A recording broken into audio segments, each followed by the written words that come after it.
Today's top stories. As the first African American to be elected President of the United States prepares to be sworn into office tomorrow, Barack Obama honored the work of civil rights leader Dr. Martin Luther King Jr. in Washington today. Quote, "Today we celebrate the life of a preacher who, more than 45 years ago, stood on our National Mall in the shadow of Lincoln and shared his dream for our nation. Tomorrow we will come together as one people on the same mall where Dr. King's dream echoes still. As we do, we recognize that here in America, our destinies are inextricably linked. We resolve that as we walk, we must walk together." For the first time in 22 days when Israel began its heavy military operations against Hamas, the two sides halted their fires and did not attack each other. According to international media reports from the region, while many urban areas are in ruins and the infrastructural facilities and administrative and military centers of Hamas have been destroyed, that organization's members are claiming victory and emphasizing the, quote, continuation of the resistance. They are calling for an end to Gaza's encirclement, the opening of the border crossings, and the withdrawal of the Israeli army from the region. On the other hand, European and Arab leaders met yesterday at Sharm el-Sheikh in Egypt to express support for the ceasefire and discuss ways of establishing a lasting peace in the region.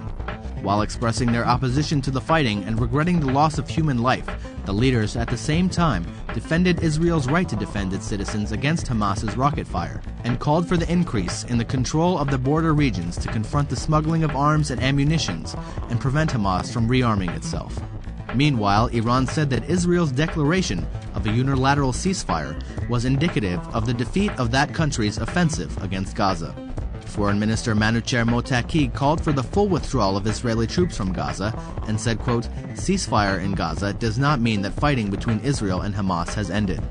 Iranian President Mahmoud Ahmadinejad congratulated Hamas for its, quote, victory against the Zionist enemy, and Hassan Shariat Madari, the managing editor of the hardline Kayhan Daily, strongly criticized Saudi Arabia and Egypt and wrote that, quote, "dispatching arms for Palestine's resistance is a human and moral duty." The Counter-Espionage Director General of the Islamic Republic of Iran's Ministry of Intelligence announced today that the Alaei brothers, two AIDS specialist physicians, were among 4 individuals accused by the country's judiciary of the Velvet overthrow and spying for America. The 4 have been handed imprisonment sentences.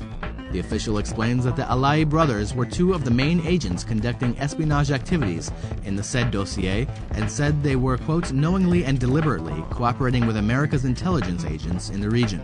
This security official considered that one of the most important evidences in the said dossier was the, quote, confessions of the accused, which the state-controlled television of the Islamic Republic of Iran is due to broadcast soon.